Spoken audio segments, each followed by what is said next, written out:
तो सभी कन्या देश भक्तों की ओर से हम आमंत्रित करते हैं श्रीमान मुकुंद प्रभु जी को आज के कार्यक्रम के लिए। Every occasion that we get to hear from a Vaishnava is a very auspicious occasion for us. तो कोई भी ऐसा उत्सव जब हम श्रवण करने का अवसर हमें प्राप्त होता है वैष्णव से, वो बड़ा ही हर्ष का उत्सव होता है। This particular occasion is being celebrated as part of the International Shravanam Week under the GBC body and the Ministry of Education. और ये विशेष कार्यक्रम जो है इस समय जीबीसी के अंतर्गत जो मिनिस्ट्री ऑफ एजुकेशन है उनके अंतर्गत जो पूरा सप्ताह श्रवण सप्ताह करके मनाया जा रहा है उसके उपलक्ष्य में है। While we should be hearing Srila Prabhupada's reading and hearing Srila Prabhupada every single day, but it is sometimes necessary to remind ourselves of the importance of the transcendental books that Srila Prabhupada has given us. तो श्रील प्रभुपाद जी के पुस्तकों का अध्ययन करते हुए उनका श्रवण करते हुए हम प्रतिदिन करते हैं, लेकिन कभी-कभी हमें आवश्यक है अपने आप को ये याद दिलाना कि कितना महत्वपूर्ण है श्रील प्रभुपाद जी के पुस्तकों का अध्ययन करना हमारे जीवन में। And when we hear the glories of Srila Prabhupada's transcendental books coming from personalities who have read, absorbed, realized, and are walking Bhagavatas, then it has an even more purifying effect on our consciousness. और जब ऐसे महान भक्तों से जिन्होंने श्रील प्रभुपाद जी के ग्रंथों के निर्देश को अपने जीवन में पढ़ा है, अपनाया है और वो चलते फिरते भागवत हैं, जब उनसे हम श्रवण करते हैं तो वो बहुत ही शुद्धिकरण प्रदान करता है। Just to give a background, when I was in touch with His Holiness Bhakti Vikash Maharaj, requesting him for an interview and to do a recording, one of the personalities that he mentioned that I should reach out to is His Grace Mukund Datta Prabhu. तो आपके साथ में share करता हूँ कि अभी जब मैंने विनती किया परम पूज्य भक्ति विकास महाराज को उनके साक्षात्कार के लिए इस सप्ताह के उत्सव के उपलक्ष्य में, तो महाराज ने जो पहला नाम लिया उन्होंने बताया कि आप कृपा करके श्रीमान मुकुंद दत्त प्रभु से आप मिलिए। Mukund Datta Prabhu is a disciple, direct disciple of His Divine Grace A.C. Bhaktivedanta Swami Prabhupada since 1976. तो श्रीमान मुकुंद दत्त प्रभु His Divine Grace A.C. Bhaktivedanta Swami Srila Prabhupada जी के शिष्य हैं 1976 से। He holds a graduate degree in South Asian languages and literature from the University of Washington in Sanskrit and Braj Bhasha. तो Washington से उन्होंने जो अध्ययन किया है उसमें उन्होंने स्नातकोत्तर की जो उपाधि हासिल की है वो संस्कृत और बाकी जो ब्रज भाषा है ऐसे भाषाओं में उन्होंने अध्ययन किया हुआ है। He is a great Vaishnava scholar, devotee and singer. तो वो एक विद्वान वैष्णव हैं, बहुत ही अच्छे वैष्णव भजन गाते हैं। And for over a period of a decade or so, Prabhupada and Prabhu was also part of a charter member of the Shastric Advisory Council under the GBC body. और एक दशक से ज्यादा समय से भी वो जीबीसी के अंतर्गत जो शास्त्रिक जो सलाहकार जो कमेटी है उसके भी प्रभु जी सदस्य हैं। Prabhu has been based in Vrindavan since 2003. 2003 से वो वृंदावन में वास करते हैं। And he currently serves as a translator for the Bhaktivedanta Book Trust. और अभी वो सेवा करते हैं भक्ति वेदांत बुक ट्रस्ट में संस्कृत और अंग्रेजी भाषा में वो अनुवाद में संपादन में। And as per the biography that I have, currently Prabhu is preparing an edition of Srila Rupa Goswami's Padyavali for Giriraj publication. और अभी विशेष रूप से वो रूप गोस्वामी जी द्वारा रचित पद्यावली उसके संकलन में प्रभु जी अभी गिरिराज पब्लिकेशन उसके अंतर्गत वो सेवा कर रहे हैं। So we welcome His Grace Mukund Datta Prabhu. तो हम प्रभु जी का स्वागत करते हैं। हम सभी मिलकर के एक बार हरे कृष्ण महामंत्र बोलेंगे। हरे कृष्ण कृष्ण कृष्ण हरे हरे, हरे Ram Ram Ram Hare Hare. Thank you, Prabhu. Hare Krishna, thank you very much. Very kind words, generous introduction for such a small person. I feel a little bit embarrassed, but I appreciate your very kind sentiments. I thought that apropos to the topic tonight, we could discuss from the first canto of the Srimad Bhagavatam about the importance of hearing.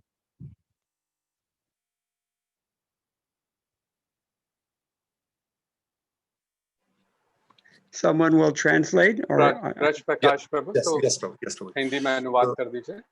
तो प्रभु जी सभी भक्तों का धन्यवाद कर रहे हैं उनके इस इंट्रोडक्शन के लिए, और प्रभु जी कह रहे हैं कि आज का जो विषय है वो हमें दिया गया है, उसके ऊपर हम लोग श्रीमद् भागवतम के प्रथम स्कंद से हम श्रवण करेंगे. तो Prabhu, I प्रथम wanted to Skanda, ask you, Prabhu, I wanted to ask you, would it be convenient for you to switch on your video so that devotees can see you, or in case if you have a poor bandwidth or it's inconvenient, then we can continue to hear? it would be convenient, but it won't work. So We there's no understand, point. Prabhu.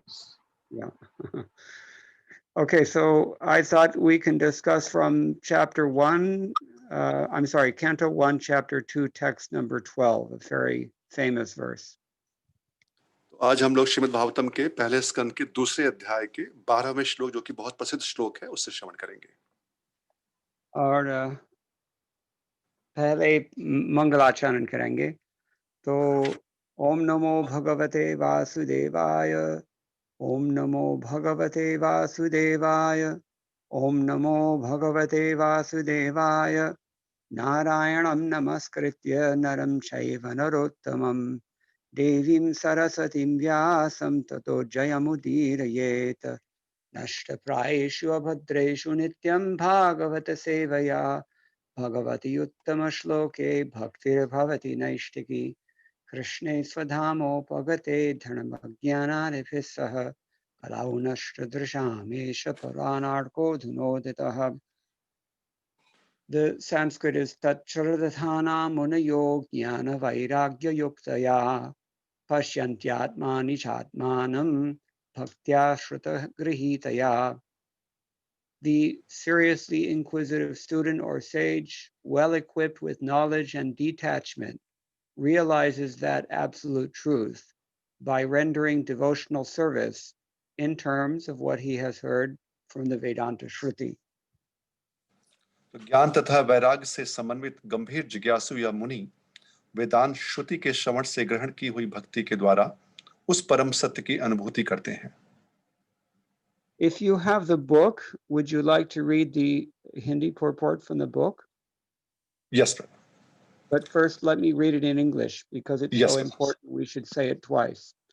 Yes, sir. So, purport, the absolute truth is realized in full by the process of devotional service to the Lord, Vasudeva, or the personality of Godhead, who is the full-fledged absolute truth. I'll just go through the whole purport and then you can repeat.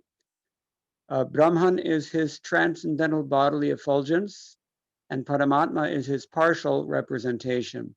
As such, Brahman or Paramatman realization of the absolute truth is but a partial realization. There are four different kinds of human beings, four different types of human beings: the karmis, the jnanis, the yogis, and the devotees. The karmis are materialistic, whereas the other three are transcendental. The first class transcendentalists are the devotees who have realized the Supreme Person. The second class transcendentalists are those who have partially realized the plenary portion of the Absolute Person. And the third class transcendentalists are those who have barely realized the spiritual focus of the Absolute Person. As stated in the Bhagavad Gita and other Vedic literatures, the Supreme Person is realized by devotional service, which is backed by full knowledge and detachment from material association. We have already discussed the point that devotional service is followed by knowledge and detachment from material association. As Brahman and Paramatma realization are imperfect realizations of the absolute truth, so the means of realizing Brahman and Paramatma, that is, the paths of jnana and yoga, are also imperfect means of realizing the absolute truth.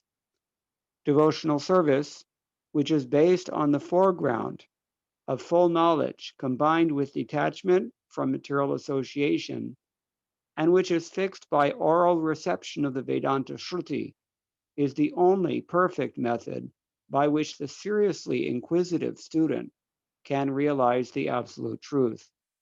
Devotional service is not, therefore, meant for the less intelligent class of transcendentalists. There are three classes of devotees, namely first, second, and third class. The third class devotees, or the neophytes, have no knowledge and are not detached from material association, but who are simply attracted by the preliminary process of worshiping the deity in the temple, are called material devotees. Material devotees are more attached to material benefit than transcendental profit. Therefore, one has to make definite progress from the position of material devotional service to the second class devotional position. In the second class position, the devotee can see four principles in the devotional line, namely the personality of Godhead, his devotees, the ignorant, and the envious. One has to raise himself at least to the stage of a second class devotee and thus become eligible to know the absolute truth. A third class devotee, therefore, has to receive the instructions of devotional service from the authoritative sources of Bhagavata. The number one Bhagavata is the established personality of devotee, and the other Bhagavatam is the message of Godhead. The third class devotee, therefore, has to go to the personality of devotee in order to learn the instructions of devotional service. Such a personality of devotee is not a professional man who earns his livelihood by the business of Bhagavatam. Such a devotee must be a representative of Shukadev Goswami, like Suta Goswami, and must preach the cult of devotional service for the all-around benefit of all people. A neophyte devotee has very little taste for hearing from the authorities. Such a neophyte devotee makes a show of hearing from the professional man to satisfy his senses. This sort of hearing and chanting has spoiled the whole thing. So one should be very careful about the faulty process. The holy messages of Godhead, as inculcated in the Bhagavad Gita or in the Srimad Bhagavatam, are undoubtedly transcendental subjects. But even though they are so, such transcendental matters are not to be received from the professional man who spoils them as the serpent spoils milk simply by the touch of his tongue. A sincere devotee must therefore be prepared to hear the Vedic literature, like the Upanishads, Vedanta, and other literatures left by previous authorities or Goswamis, for the benefit of his progress. Without hearing such literatures, one cannot make actual progress. And without hearing and following the instructions, the show of devotional service becomes worthless and therefore a sort of disturbance in the path of devotional service.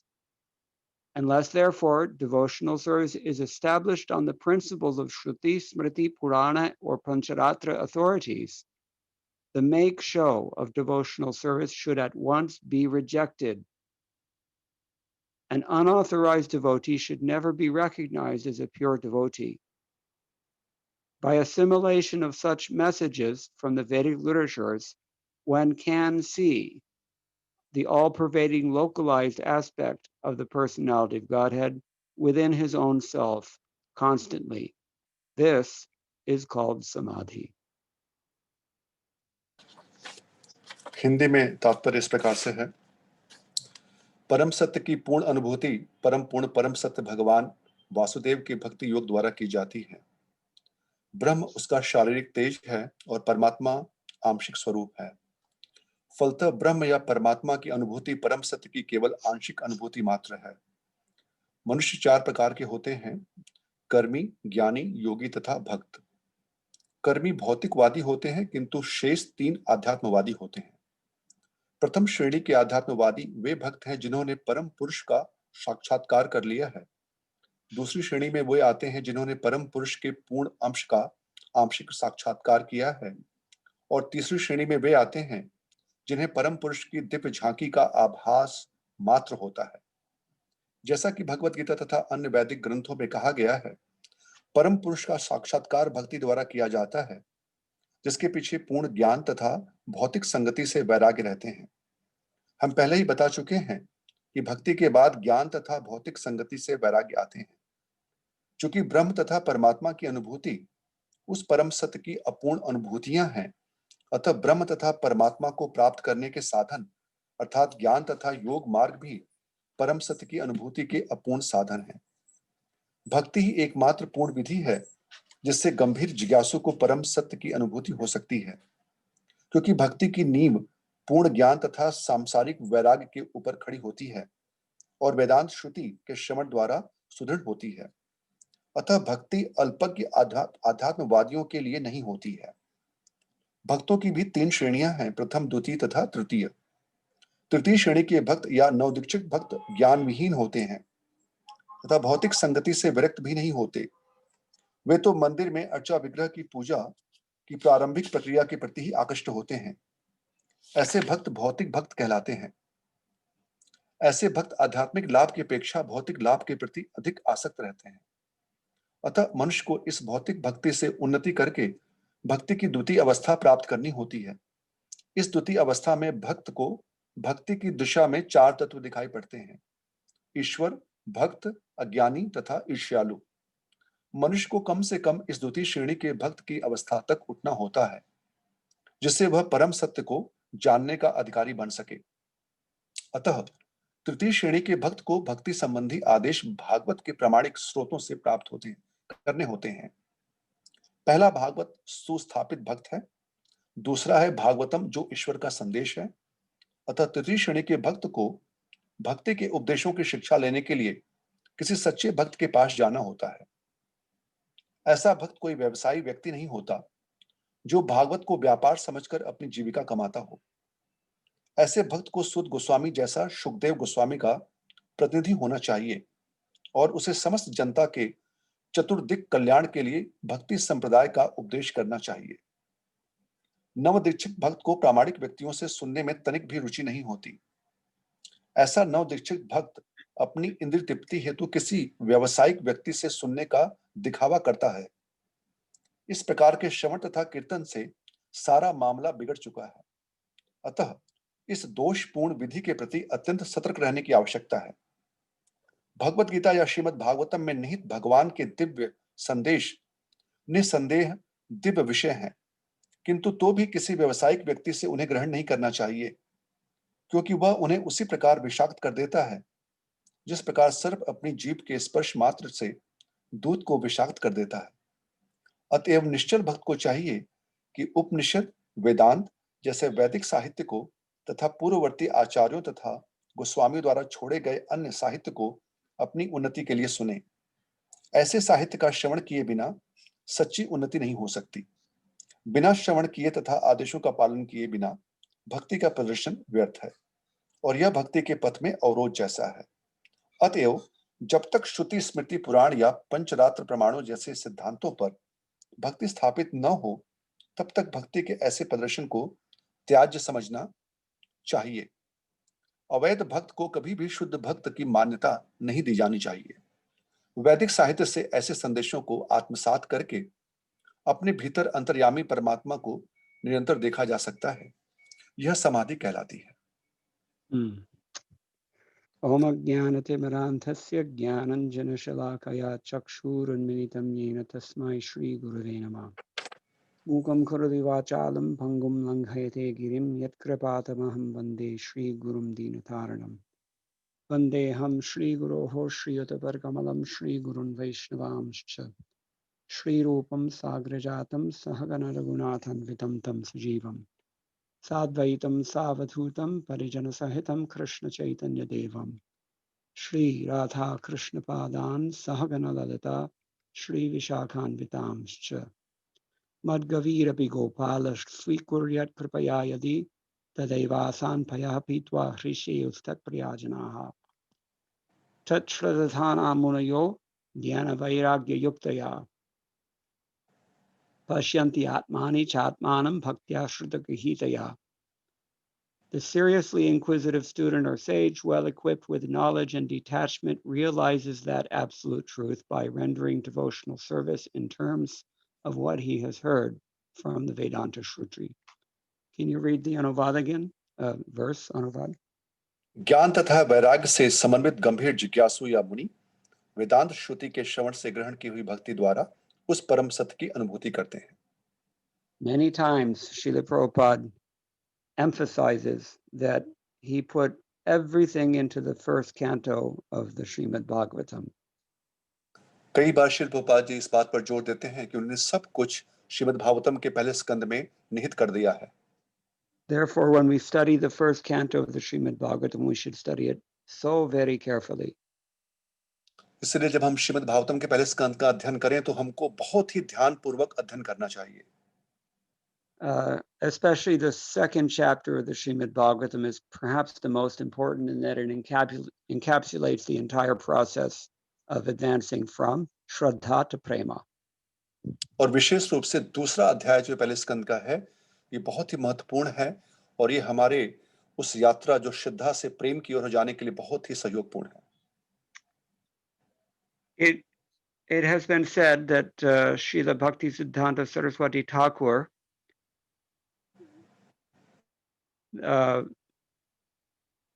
once prophesied that people in the future would learn Bengali language just so that they could relish the taste of the Sri Chaitanya Charitamrita. तो ऐसा कहा जाता है कि श्री भक्तिसिद्धांत ठाकुर महाराज कहा करते थे कि अगर कोई बंगाली भाषा जब सीख लेंगे तब उनको चैतन्य चरितामृतम उसके रस का आस्वादन कर पाएंगे वो.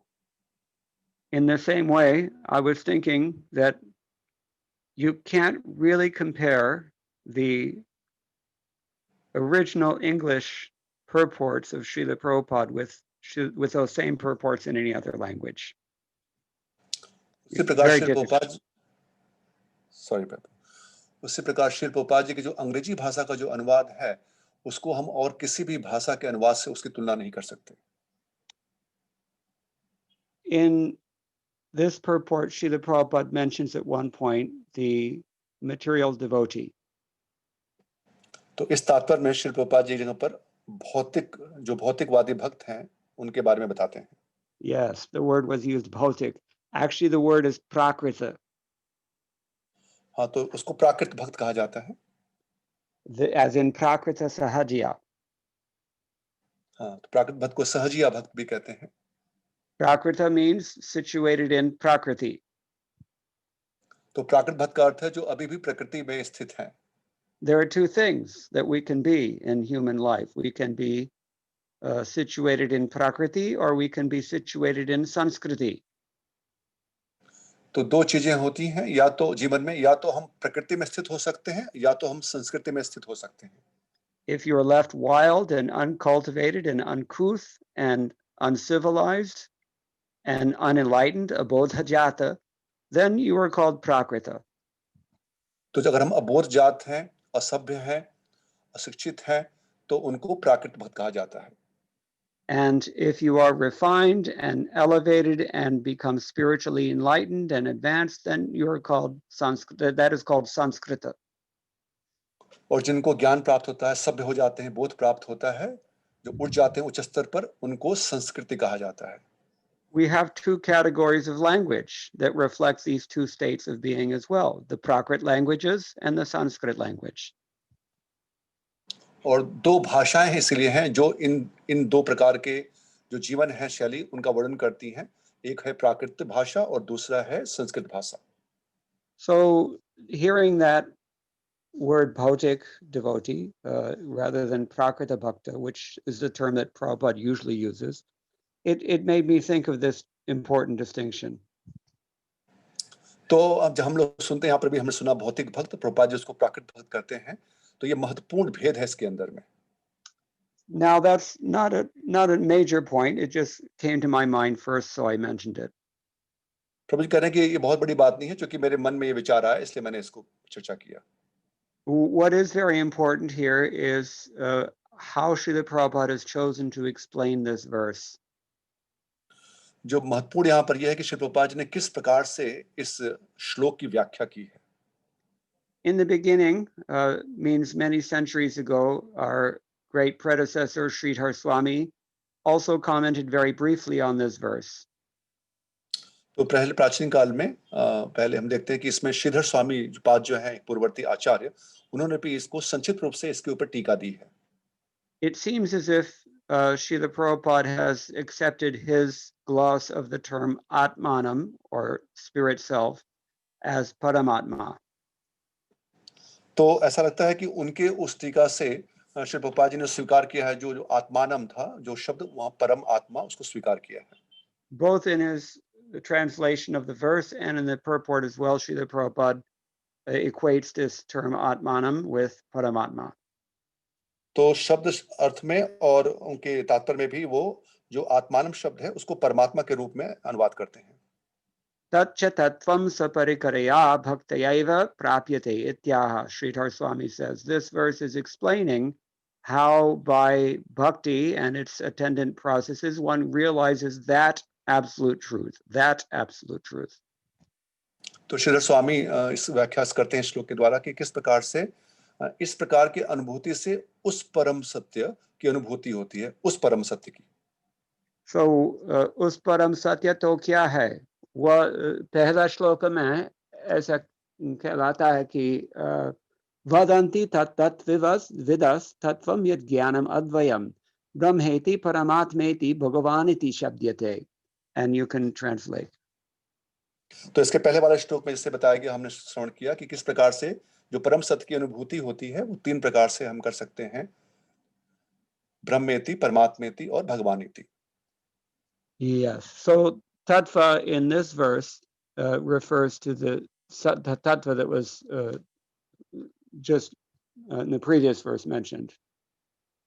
तो तत्व जो है वो उस पिछले श्लोक में इसका वर्णन वहां पर किया गया, तत्व बताया गया. The word is not used in this, tattva is not used in this verse, but Sridhar Swami brings our attention. This, in other words, this verse is explaining that previous verse. तो यहाँ पर तत्व शब्द नहीं आया है, श्रीधर स्वामी शब्द को लेकर नहीं आते हैं, लेकिन ये भी पिछले श्लोक की व्याख्या अनुभूति करते हैं यहाँ पर. And it's important to note that because the previous verse happens to be the very keystone of the entire Sandarbhas of Srila Jiva Goswami. और ये भी महत्वपूर्ण है समझना कि जो पिछला श्लोक है वो जो जीव गोस्वामी पाद द्वारा रचित संदर्भ है उसके वो मुख्य उसका आधार है. Very, very important point that the absolute truth is realized in three ways: as Brahma, the impersonal Brahma Jyoti, or as Paramatma, the localized supersoul, or as Bhagavan himself, the supreme personality of Godhead. तो बहुत ही महत्वपूर्ण श्लोक है किस प्रकार से ब्रह्म सत्य की अनुभूति तीन प्रकार से: ब्रह्म ज्योति के रूप में, और उसके बाद परमात्मा जो हृदय के अंतर जो ध्यान करते हैं, और साक्षात भगवान के रूप में, साकार रूप में. With this background, we can understand what Srila Vishwanath Chakravarti Thakur a little bit later had to say about this verse as well. और इस भूमिका के द्वारा, इस भूमिका के आधार पर हम लोग समझ सकते हैं आगे कुछ समय के पश्चात श्री विश्वनाथ चक्रवर्ती पाद ने भी इस श्लोक के ऊपर अपनी टीका दी. As did Sridhar Swami, Vishwanath Chakravarti Thakur also said, Tat Prapti Sadhanamaha. This verse is explaining that how do we attain that? What is the means to attain that absolute truth? तो उन्होंने भी श्रीधर स्वामी जी पाद के जैसे उन्होंने भी आगे इस श्लोक में बताया अपनी टीका में कि उस परम सत्य को प्राप्त करना. And he says Tat Jnanam Trirupam. That Jnanam, that non-dual Jnana has three forms: the Brahma, Paramatma, Bhagavan. कि वो जो अद्वैत ज्ञान है वो तीन रूप में है: ब्रह्म, परमात्मा और भगवान के रूप में. And the different adherents of those different paths, the path of Jnana, the path of Yoga, or the path of Bhakti, they will interpret this verse in accordance with their goal. और जो तीन प्रकार के जो योग हैं, जैसे ज्ञान योग और जो योग हैं और जो भक्ति योग हैं, ये लोग अपने अनुसार इस श्लोक को, इसकी व्याख्या कर सकते हैं. Pashyanti Atmani Chatmanam. This line in particular can be taken in three ways. तो पश्यन्ति आत्मनि च आत्मानम, जो ये श्लोक का दूसरा भाग है, इसको तीन प्रकार से समझ सकते हैं. if we are impersonalists, we want to realize jnana as Brahman, then we see ourself, Atmanam, as being not different from the Lord, Atmani. तो जो निराकारवादी हैं, जो ज्ञान मार्ग पे चलने वाले हैं, अनुभूति करना चाहते हैं परम सत्य की, वो देखेंगे कि आत्मनि का मतलब कि वो भगवान से अलग नहीं है. Those who are yogis, Dhyanavastitatat manasa pashyanti yam yoginaha, they see the Lord within their heart. So for them, Atmanam means Paramatma. And where do they see that Paramatma? Atmani, in the heart, because Atmana also means in the heart. और जो योगी हैं, जो हमेशा भगवान के ऊपर ध्यान करते हैं अपने मन से, तो वो इस श्लोक को जब इसकी व्याख्या करेंगे, तो वो परमात्मा को अपने हृदय के अंदर देखेंगे, क्योंकि शब्द का अर्थ बताया गया कि हृदय के अंदर परमात्मा जो स्थित है. And of course, the devotees will see Atmanam as the Supreme Spirit, meaning Bhagavan, and they see him also within their mind, Atmani. और जो भक्त हैं निश्चित रूप से वो जो चेतना है, साकार चेतना, उसके द्वारा अपने मन में और हृदय में भी भगवान का दर्शन करेंगे इस श्लोक के द्वारा. In all three cases, it's to be pointed out here that they are realizing the Lord in whatever capacity they can through hearing from the spiritual master and applying the instructions that they have thus heard. और तीनों ही हम स्थिति में देखते हैं कि वो जो भी वो समझ पा रहे हैं अपने, लेकिन वो समझ रहे हैं अपने प्रामाणिक जो उनके आध्यात्मिक गुरु हैं उसके द्वारा श्रवण करते हुए, और उनके निर्देश के द्वारा वो इस विषय वस्तु को समझ रहे हैं. Now, Srila Prabhupada is updating this, necessarily updating this commentary for us in the modern age. और श्रील प्रभुपाद जी विशेष रूप से इस टीका को आधुनिक समाज के जो हम सब जो व्यक्ति हैं उनके लिए इसको वो अपडेट कर रहे हैं. Those who have carefully studied most of the major commentaries on the Srimad Bhagavatam, they have noticed something very striking about those commentaries. तो जो लोग श्रीमद् भागवतम की टीकाओं का अध्ययन करते हैं, तो वो लोग अगर ध्यान से देखेंगे तो उनको बहुत ही कुछ विस्मयकारी चीज इसमें, अद्भुत चीज मिलती है उनकी टीकाओं में. With practically speaking, with each generation, the commentaries become longer and longer and longer. और व्यवहारिक रूप से देखें तो हर पीढ़ी के एक एक पीढ़ी जो आगे बढ़ती है उसमें जो टीकाएं होती हैं वो लंबी होती जा रही हैं, लंबी होती जा रही हैं. And for example, Madhvacharya's commentaries are notorious for being very, very laconic, very, very brief, hard to understand. They're that brief, almost like sutras. जैसे माधवाचार्य जी की जो टीकाएं हैं उसको कहा जाए तो बहुत ही वो संक्षिप्त में है, जैसे कि सूत्र के रूप में है, वो बहुत ही लघु है. Sridhar Swami on this verse, for example, he's also commented, but just a few sentences, not so much. और श्रीधर स्वामी ने इसके ऊपर अपनी टीका दी, लेकिन बस कुछ वाक्य, ज्यादा लंबा नहीं. Sanatana Goswami, Jeev Goswami, others, they say a little more. Sanatan Goswami, जीव गोस्वामी, उन्होंने कुछ और ज्यादा बढ़ा करके टीका दी. Vishwanath Chakravarti Thakur says a lot. और विश्वनाथ चक्रवर्ती ने काफी लंबा, काफी बोल उसके बारे में उन्होंने बताया. But nobody explains this verse as threadbare, as does Srila Prabhupada. लेकिन और किसी ने इस प्रकार से सुंदर रूप से ऐसे माले में पिरा करके जैसे प्रभुपाद जी ने यहाँ पर प्रस्तुत किया, ऐसे नहीं किया. So for us, Srila Prabhupada has updated this purport. He's talking about four classes of human beings, not just three classes of transcendentalists. तो हम लोग के लाभ हेतु श्री प्रभुपाद जी ने इस व्याख्या को प्रस्तुत किया, और वहां पर ये चार प्रकार के व्यक्तियों के बारे में बता रहे हैं, सिर्फ तीन प्रकार के आध्यात्मवादियों के बारे में नहीं. Whereas Vishwanath Chakravarti Thakur simply mentioned three classes of transcendentalists, Srila Prabhupada adds to these the materialists as well, the karmis. तो विश्वनाथ चक्रवर्ती जी ने तीन प्रकार के आध्यात्मवादियों के बारे में बताया, लेकिन श्री प्रभुपाद जी ने उसमें जो है एक भौतिकवादी व्यक्ति, उनको भी उसमें जोड़ा उन्होंने. Now, having lived through the last, say, half century of modern material life in this world, I will say that, in my opinion, we should probably add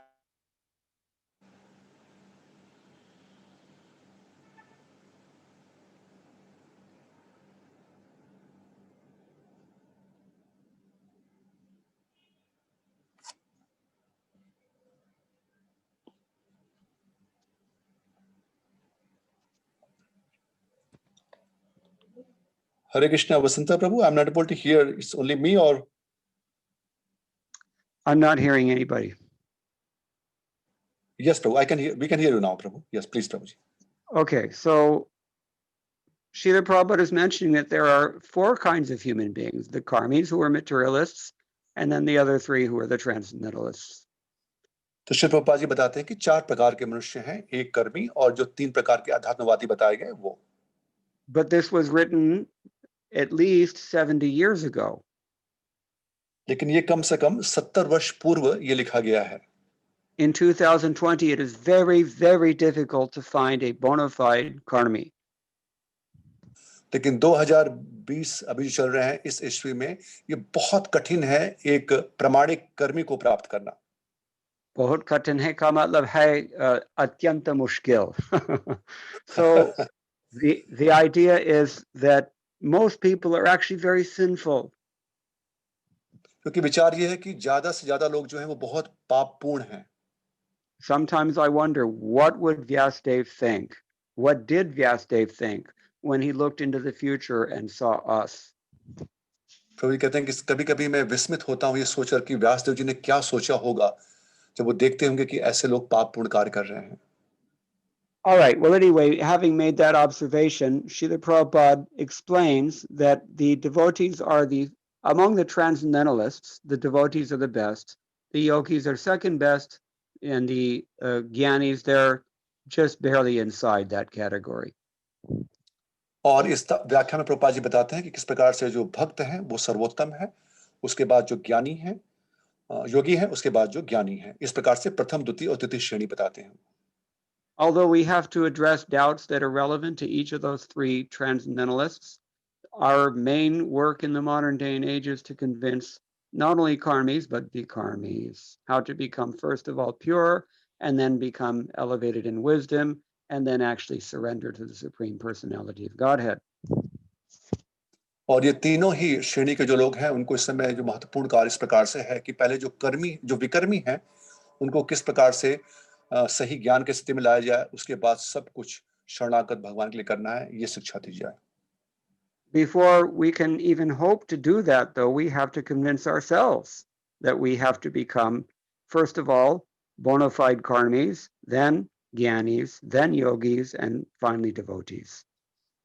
और इसको करने के पहले सबसे पहले हमें स्वयं को इस प्रकार से तैयार करना होगा कि सबसे पहले हम लोग विकर्मी से कर्मी के स्तर पर आए, प्रामाणिक कर्मी के स्तर पर, और उसके पश्चात फिर ज्ञानी, योगी और तब भक्त. Because the qualification here is that you have to be equipped with both jnana and vairagya. क्योंकि योग्यता जो यहाँ पर बताई गई है कि दोनों चीजों से हमें तैयार होना है, ज्ञान और वैराग्य. Now, jnana and vairagya, of course, they're closely related. You can't really have one without the other. They go together. और ज्ञान और वैराग्य जो है वो दोनों बहुत समीप से संबंधित हैं. ऐसा नहीं हो सकता कि मेरे पास एक हो और दूसरा नहीं हो. Now, there are 2 things that we usually hear also associated with Gyan and karma, both of them. और 2 चीजें हम लोग श्रवण करते हैं विशेष रूप से ज्ञान और कर्म के बारे में. And in fact, we also hear that Gyan and karma are disallowed in bhakti. और हम ये भी सुनते हैं कि ज्ञान और कर्म जो हैं वो भक्ति में उनको स्वीकृति नहीं दी जाती. And even within the transcendental realm, both jnana and vairagya are also disallowed in bhakti, according to Krishna in the 11th canto, chapter 20, text number 31. तो श्रीमद् भागवतम के 11वें स्कंद के 20वें अध्याय के 21वें श्लोक में भगवान श्री कृष्ण बताते हैं किस प्रकार से जो भक्ति का जो राज्य है उसमें ज्ञान और वैराग्य को प्रवेश नहीं है. Tasman mad bhakti yuktasya yogino vaimar atmanaha na jnanam na cha vairagyam prayah shreyo bhaved iha. That means that for a devotee engaged in my loving service with mind fixed on me, cultivating knowledge and renunciation is generally not a means of achieving the highest perfection in this world. तो वहां पर कहते हैं भगवान की जो एकनिष्ठ होकर के मेरे भक्ति में मुझे प्रसन्न करने के लिए युक्त हैं उनके लिए ज्ञान और वैराग्य ये साधन नहीं है, वो उच्च सिद्धि की प्राप्ति के लिए. So this is a little confusing. This may be confusing. तो ये थोड़ा सा संशयात्मक लगता है फिर. Because we've already heard in previous shlokas of the Bhagavatam here that it is natural for jnana and vairag to be associated with bhakti. क्योंकि पूर्ववर्ती श्लोकों में हमने सुना भागवतम में कि ये स्वाभाविक है ज्ञान और वैराग को निहित होना भक्ति के संग में. Anyone know the verse I'm thinking of? Vasudev भक्ति योग प्रयोजित है. Yes, you can recite and translate. तो ये श्रीमद् भागवतम के पहले स्कंद के दूसरे अध्याय का 7वां श्लोक है. वासुदेव भगवती भक्ति योग प्रयोजितः जनयति यस्य वैराग्यम ज्ञानम च यथेतुकम. कि जो भी This is भगवान the Vasudev sorry go ahead. अनुवाद करो. तो अनुवाद इस प्रकार से है कि जो भगवान वासुदेव की भक्ति में युक्त होते हैं तो ज्ञान और वैराग्य अहेतुकी रूप से उनके पास में आ जाती है. So this is the key to understand. How is it that Krishna says jnana and vairagya are not the process for a devotee, and at the same time it says that the devotional service naturally engenders these things. तो ये संस्यात्मक जो भी प्रभु ने बताया कि किस प्रकार से भी हमने श्रवण किया कि ज्ञान और वैराग्य को प्रवेश नहीं है और यहाँ पर हम श्रवण करते हैं कि ज्ञान और वैराग्य जो है वो उसमें निहित है.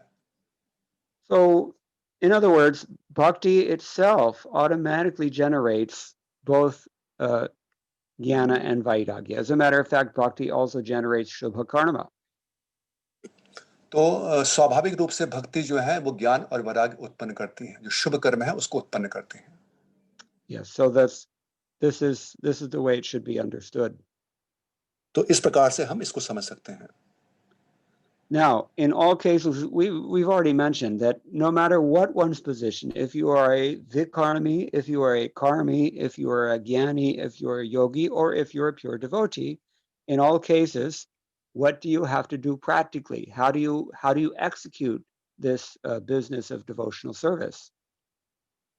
तो ये समझना है कि हम चाहे विकर्मी हो या कर्मी हो, फिर ज्ञानी, योगी या भक्त, किस प्रकार से हमें इस भक्ति पथ में हम मार्ग में आगे बढ़ सकते हैं, ये समझना आवश्यक है.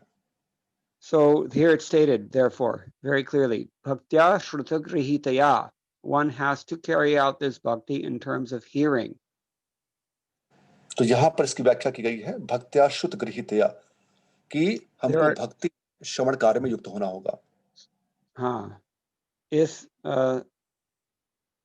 samas mein, there are two components in this compound. One of them is shruta, having heard something, and the other one is grihita, having actually applied that thing.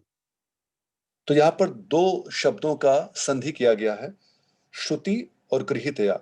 श्रुति का मतलब श्रवण करना है और गृहीतया मतलब भली भांति ग्रहण किया जाए उसको. Therefore, Krishna says in the beginning of chapter 7, which happens to be the one single verse of Bhagavad Gita that Srila Prabhupada spoke on more than any other verse in Bhagavad Gita. Tatshrinu, just here. तो श्रीमद् भगवद गीता का 7वें अध्याय का जो श्लोक है तत्श्रुणु, जिसमें मतलब वहां बताया गया कि श्री प्रभुपाद जी उस श्लोक के ऊपर सबसे ज्यादा वो उस पर व्याख्या करते हैं, प्रवचन देते हैं. वहां पर तत्श्रुणु की सुनो, आप श्रवण करो. If you want to understand the Lord fully, free of any kind of doubt, and want to advance to this ideal of pure devotional service, you have to hear very carefully. तो अगर आप भगवान के बारे में समझना चाहते हैं बिना किसी संशय के और सभी द्वंद्वों से मुक्त होकर के परम सत्य को जानने के लिए, तो कृपा करके भगवान के बारे में श्रवण करना होगा. Hearing very carefully means submissively hearing. तो बहुत सावधानी पूर्वक श्रवण करने का अर्थ है कि उसको भली भांति ग्रहण करने के उद्देश्य से श्रवण किया जाए. We have a nice word for this in Hindi, sushrushu. हाँ, तो हिंदी में प्रभु बता रहे हैं कि बहुत सुंदर शब्द है सुश्रूषु. हिंदी में सुश्रूषु का मतलब क्या है? Do you know? No, Prabhu, I don't know, Prabhu. It's not that common. I've actually discovered this because when I say this, people go blank. But I would think it's probably more common in Bengali because Bengali has more Sanskrit words. Anyway, Sushrushu means, in Sanskrit, Sushrushu means to want to know something, to want to hear, actually, to really be eager to hear. That is Sushrushu. तो सुश्रूषु शब्द का बता रहे हैं प्रभु जी कि इसका अर्थ है कि अगर आप कुछ जानना चाहते हैं तो आप बहुत उत्सुक होंगे उसके बारे में श्रवण करने के लिए. लेकिन मेरी हिंदी कोश में शुश्रूषु का मतलब somebody who's very how do I want to say obsequious. We use this word in English. Very like kind of like a chamji. Somebody's really eager to serve, usually with a motivation. हाँ, तो किसी ध्येय की प्राप्ति से ध्येय की प्राप्ति से सेवा करने हेतु वो श्रवण करते हैं. So I won't speculate on how that arose, but the point is shruta grihita. These two things must go together. If you're hearing submissively, then you must be prepared to do something also. तो प्रभु कह रहे हैं कि श्रुत गृहीत ये साथ साथ में जाते हैं कि अगर आप श्रवण कर रहे हैं तो आपको तैयार भी होना चाहिए कुछ सेवा करने के लिए. This is something that Krishna repeats in Bhagavad Gita chapter 4 in slightly different words. He says, pariprashnena sevaya. You have to be hearing submissively, very carefully, and you also have to render service. तो भगवत गीता के चौथे अध्याय में भगवान श्री कृष्ण कहते हैं कि परिप्रश्न सेव्या, कि आपको श्रवण करना है और सेवा करनी है. Different languages are suitable for different purposes. अलग अलग जो भाषाएं हैं वो अलग अलग कार्यों के लिए उपयुक्त हो सकती हैं. The Sanskrit and in general South Asian languages, they're very suitable for expressing spiritual ideas and concepts and instructions. तो जैसे संस्कृत और जो दक्षिण एशिया की जो भाषाएं हैं ये बहुत ही उपयुक्त हैं आध्यात्मिक विषय वस्तु, आध्यात्मिक विचार को प्रस्तुत करने के लिए. I don't know so many foreign languages, but I can say, because it's my matribhasha, that the English language is better suited for mundane concepts and scientific jargon and things like that.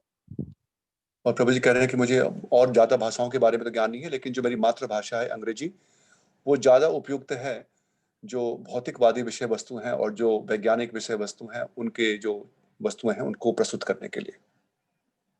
There are just certain things that don't really fit that well into the Indo-Aryan languages. For example, psychology. What do we say in Hindi? Manovigyan. It has some somewhat there, but not 100%. जैसे कि psychology जो शब्द है अंग्रेजी भाषा में, उसको हम अगर हिंदी में मनोविज्ञान करते हैं, लेकिन मनोविज्ञान कहते हैं, लेकिन वो उतना उपयुक्त बिल्कुल नहीं है उस शब्द के लिए. Or, how do you say things like blue light in Sanskrit, for example? Which word, Prabhu? How do you say white noise or blue light in Hindi or in Bengali or in Sanskrit? These are modern technological concepts that are not part of those languages. तो कई ऐसे शब्द प्रभु बता रहे हैं जो अंग्रेजी भाषा में हैं, जो कि एक आधुनिक विचार वस्तु है, उसको संस्कृत या हिंदी में उसको कहना वो बहुत कठिन है. I was asking a friend of mine, how do you say clueless goat in Tamil? And it took us a while to figure it out. I don't know if we could figure it out either.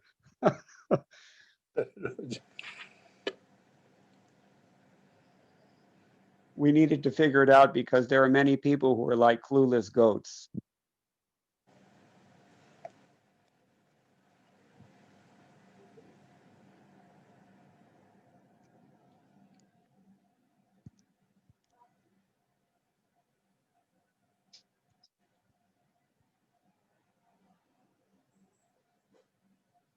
I'm still here, but I can't hear anyone.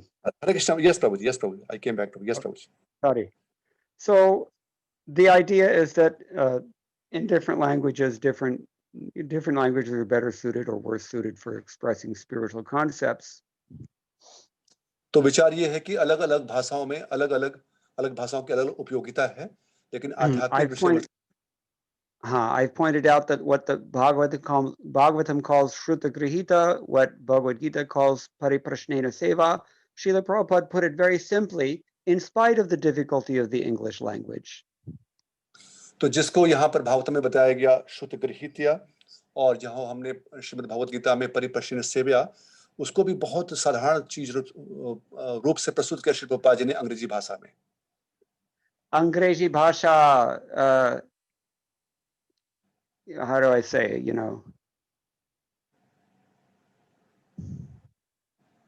in spite of the fact that English is not really suitable for expressing these things very nicely. You can बजाय figure it इसके out. कि हम जानते हुए कि जो अंग्रेजी भाषा है वो ऐसे विषय वस्तु को प्रस्तुत करने के लिए उपयुक्त नहीं है, फिर भी प्रभुपाद जी ने ऐसे किया. Essential truth spoken concisely is real eloquence, according to the aesthetic shastras. तो शास्त्रों के अनुसार जो ये जो भगवान जो आध्यात्मिक ज्ञान की जो भाषा है उसको किस प्रकार से बहुत ही संक्षिप्त और बहुत सुंदर रूप से इसको प्रस्तुत करते हैं उसकी सराहना की जाती है. Therefore, in English, Prabhupada simply said, hearing means acting. इसलिए प्रभुपाद जी साफ साफ कहते हैं यहाँ पे साधारण भाषा में सहज रूप से कि श्रवण करने का अर्थ है कुछ कर्म करना. Yes. If the speaker says, please bring me a glass of milk or bring me a glass of water, and you think that because milk is better than water, you bring him milk instead, you've not really heard. अगर वक्ता कहते हैं कि मुझे एक गिलास पानी चाहिए, जल चाहिए और हम एक गिलास सोचे कि दूध अच्छा होगा, दूध लेके आए, इसका अर्थ कि हमने ठीक से सुना नहीं. If the spiritual master orders that now the remaining 50% of our mission is to implement Varnashram within ISKCON, and we decide to invent female Diksha gurus, then we haven't really heard properly. अगर संस्थापक आचार्य कहते हैं, आध्यात्मिक गुरु कहते हैं कि हमारा 50% जो मिशन का कार्य है, संघ आंदोलन का कार्य है, वो तब पूर्ण होगा जब वर्णाश्रम धर्म की संस्थापना की जाएगी, और उसको नहीं करते हुए हम स्त्री जो भक्त हैं उनको दीक्षा गुरु ऐसा विचार प्रस्तुत कर रहे हैं, ऐसा कर रहे हैं, इसका मतलब कि हमने उनके संदेश को ठीक से समझा नहीं. कैसे बोलते हैं, invent कर रहे हैं. उसको आविष्कार करेंगे, आविष्कार. So in the Gaudiya Math, back in the 1970s, one devotee went to see the Yoga Pith at Mayapur. तो गौड़ी मठ से 1970 में एक भक्त योग पीठ मायापुर आए देखने के लिए. Way back, about 100 years ago, Srila Bhaktisiddhanta Saraswati Thakur told them, you put the printing press right in the temple, right next to the deities, so that the deity can see that these printing presses are rolling. तो लगभग 100 वर्ष से पहले भी श्री भक्तिसिद्धांत ठाकुर महाराज ने कहा था कि आप बिल्कुल मंदिर में विग्रह के सामने जो प्रिंटिंग मशीन है उसको लगाइए, जिससे विग्रह देख पाएंगे भगवान साक्षात रूप से, जो उनके आध्यात्मिक पुस्तकें निकलेंगे वहां से.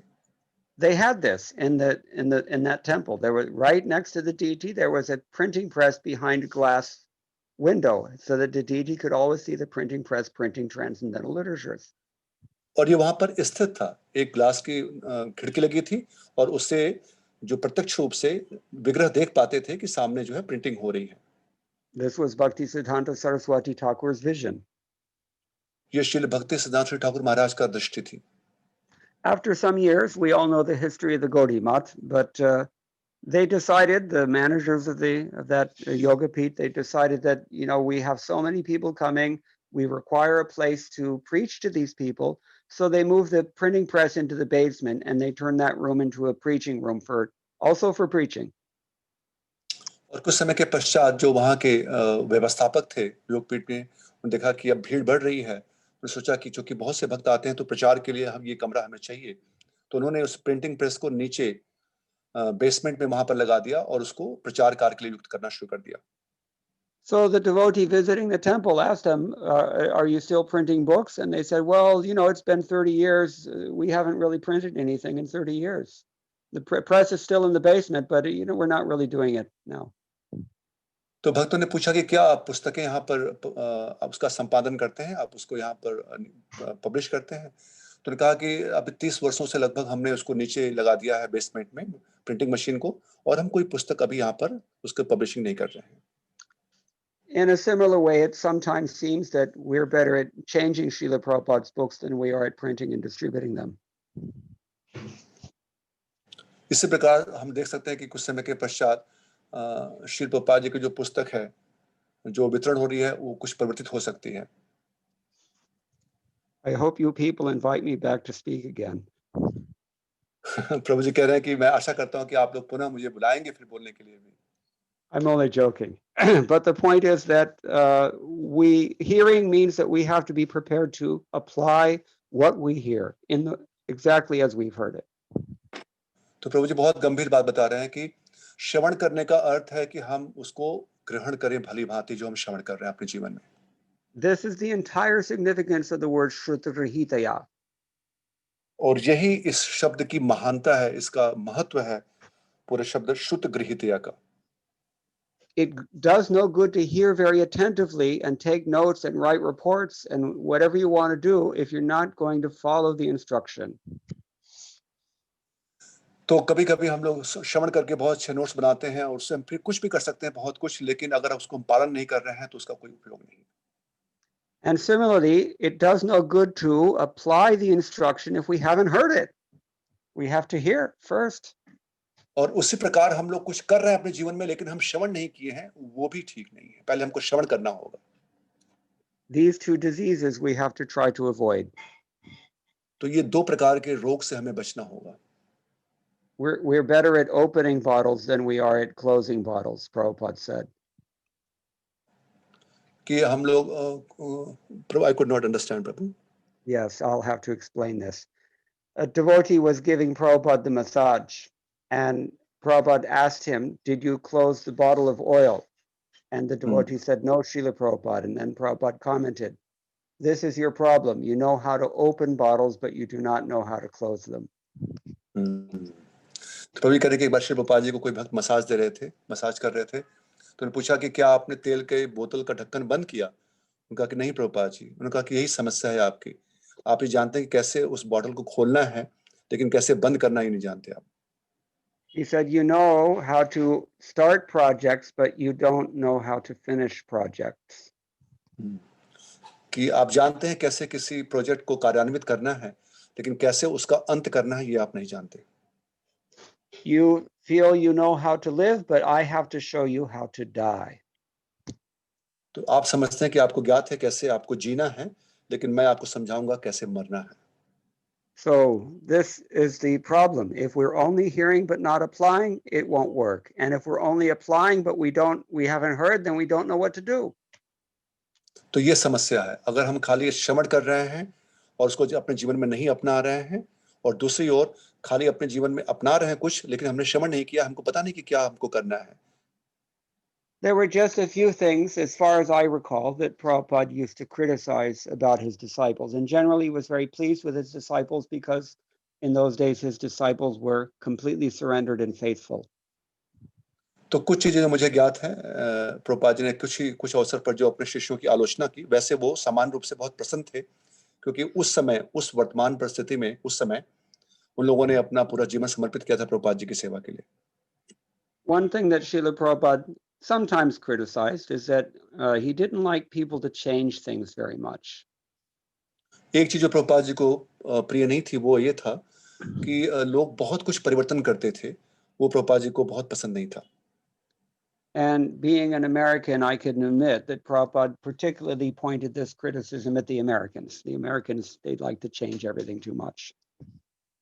और प्रभु जी कह रहे हैं कि अमेरिकन होने के नाते मैं ये कह सकता हूँ कि प्रभुपाद जी विशेष रूप से अमेरिकन लोगों के ऊपर बोल रहे थे, क्योंकि वो लोग परिवर्तन करना चाहते हैं काफी चीजें, प्रभुपाद जी को वो पसंद नहीं था. But even more grave than that was not really a criticism, it was a little jab, but a real criticism that Prabhupada had, and he repeated it quite a bit, is that he felt his disciples do not read his books enough.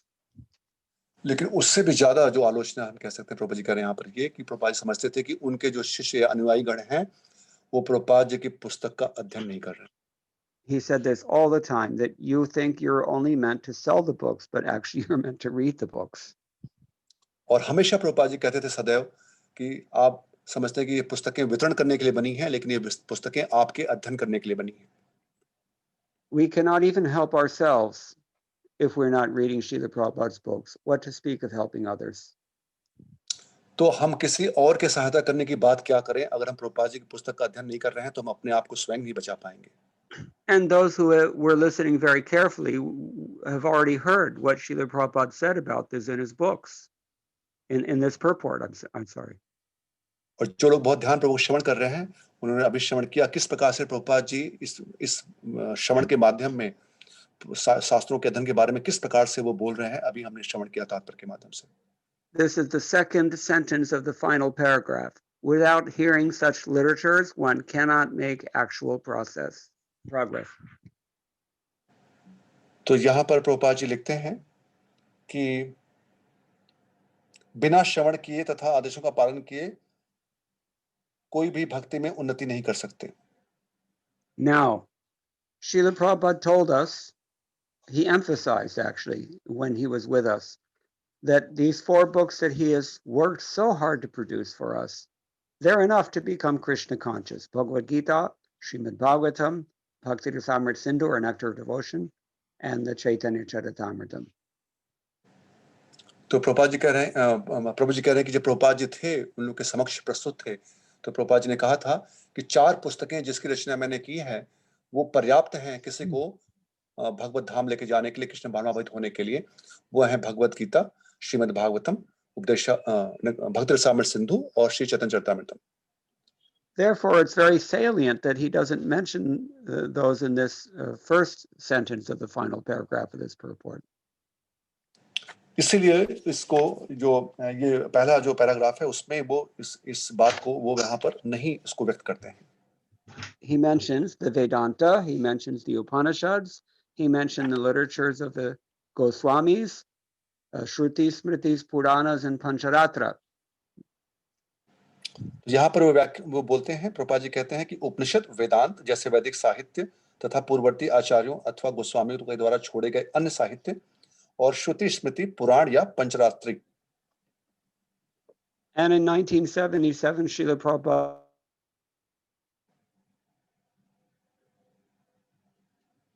comment on, if Krishna allowed. Prabhu, in between your voice has gone, Prabhu, I could not gather. In 1977, I could not gather afterwards. In 1977, Srila Prabhupada mentioned some of the other books that he intended to translate for us, including Vishnu Purana and other works. तो 1970 में श्रील प्रभुपाद जी ने अपनी इच्छा व्यक्त की और भी पुस्तकों को अनुवादित करने के लिए, जैसे कि विष्णु पुराण इत्यादि। It's unfortunate that Srila Prabhupada left before he could do that. तो ये बड़ा दुर्भाग्यपूर्ण था कि श्रील प्रभुपाद जी उसके पहले ही अपनी लीला यहाँ से समाप्त किए।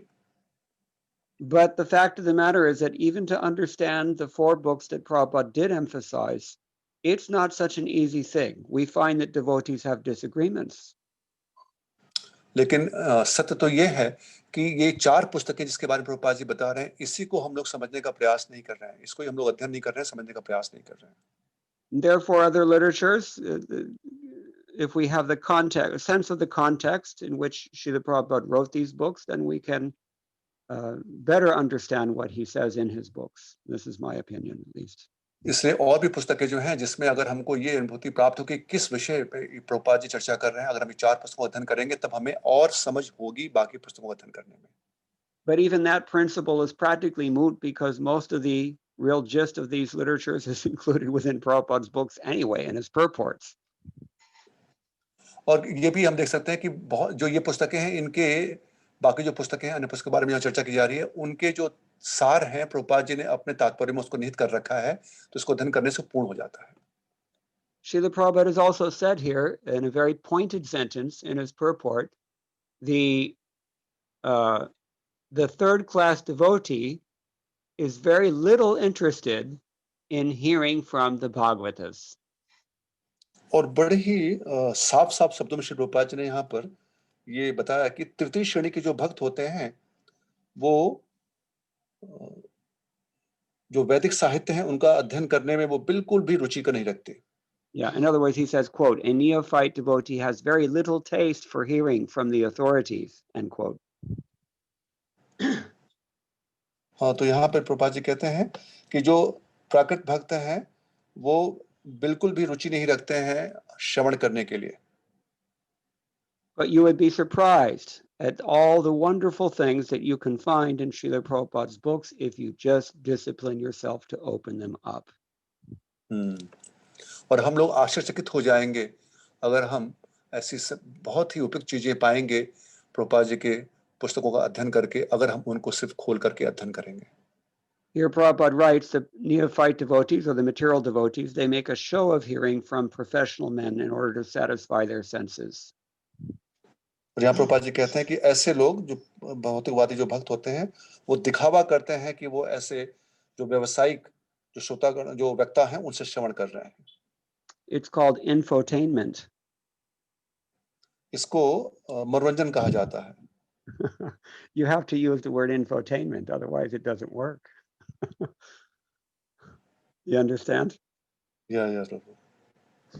Anyway, or people go down to the cloth market and they buy books from the bookstores there instead of opening up Prabhupada's books. This is another problem. और लोग जाते हैं ऐसे पुस्तकालय या ऐसे जहाँ पे पुस्तकें मिलती हैं वहां से पुस्तक लेकर के आते हैं पुस्तक इस प्रकार से और उसका अध्ययन करना शुरू करते हैं. The point is it's entertainment. तो वो एक प्रकार का मनोरंजन है सिर्फ. Yes, but hearing submissively is a different matter, and that for that purpose we will not be dissatisfied if we simply hear from Srila Prabhupada.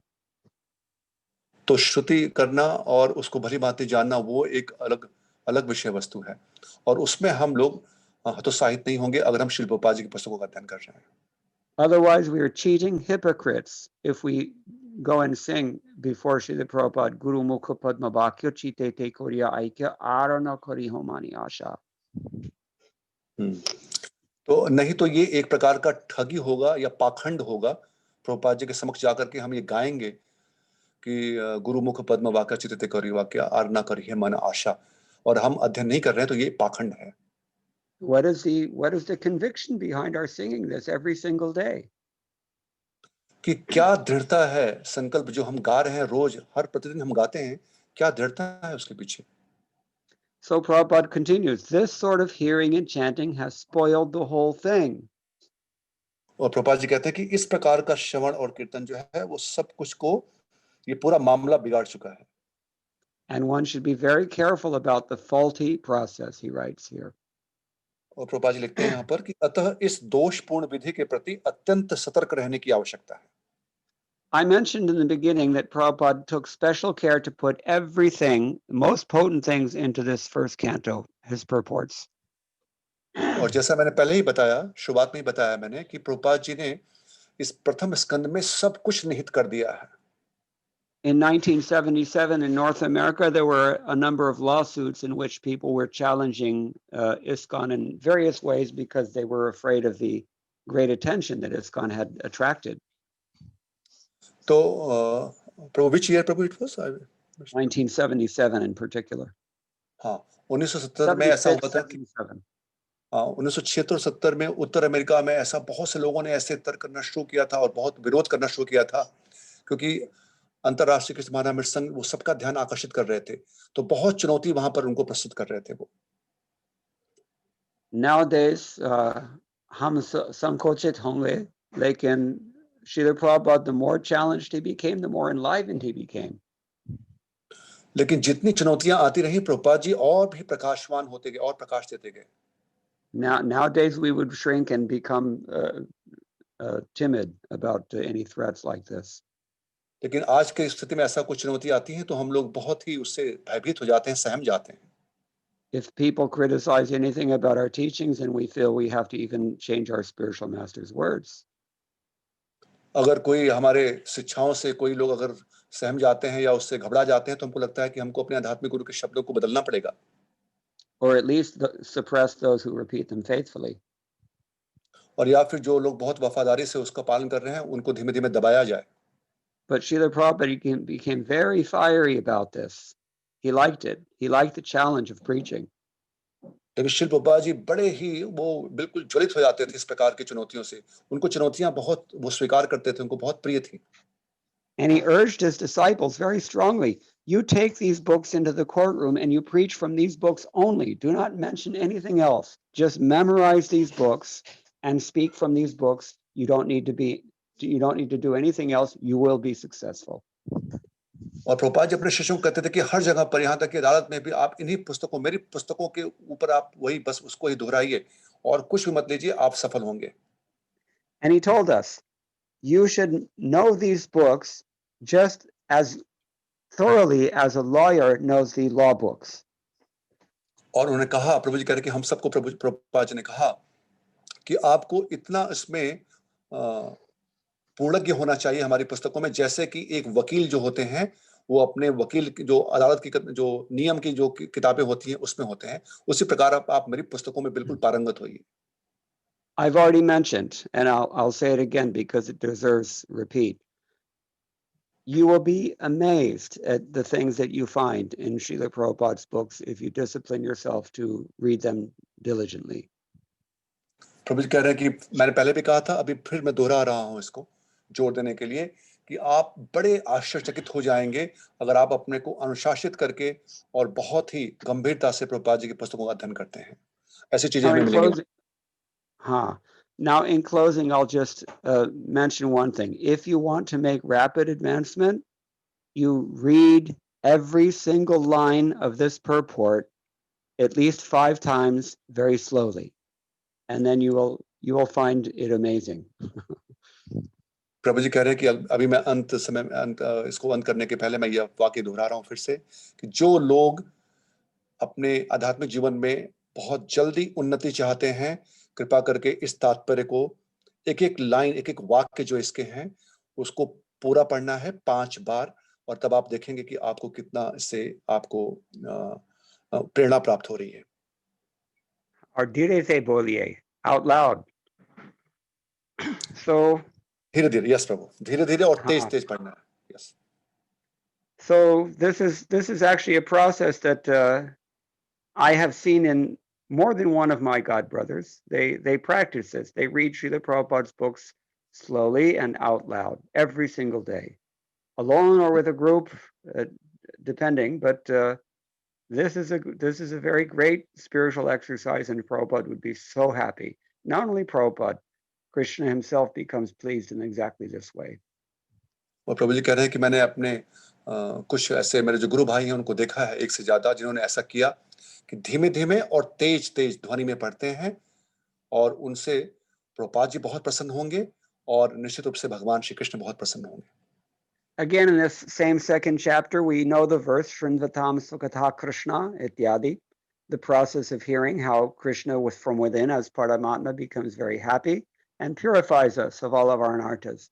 Krishna tells Uddhava later on in the 11th canto exactly how that happens. He says, Pungsam Kalikratan Doshan Dravyan Deshatma Sambhavan Sarvan Hariti Chittastho Bhagavan Purushottama.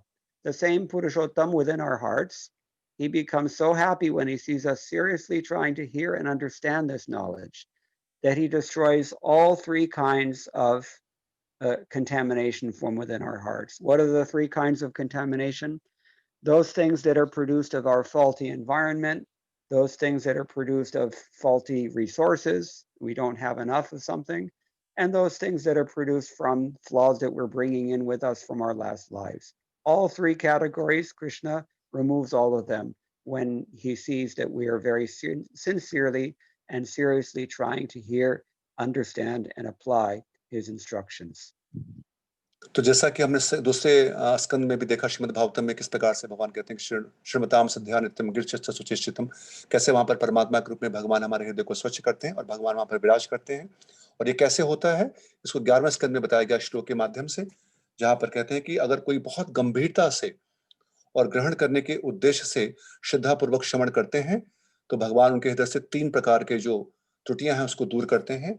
एक तो जो वातावरण की वजह से होता है, दूसरे जो रिसोर्सेज, जो संपदा है, जो उनके अनर्थ हैं, और तीसरा जो है उनके पूर्ववर्ती जो जीवन काल की वजह से जो संस्कार हैं, उस तीनों को नष्ट कर देते हैं.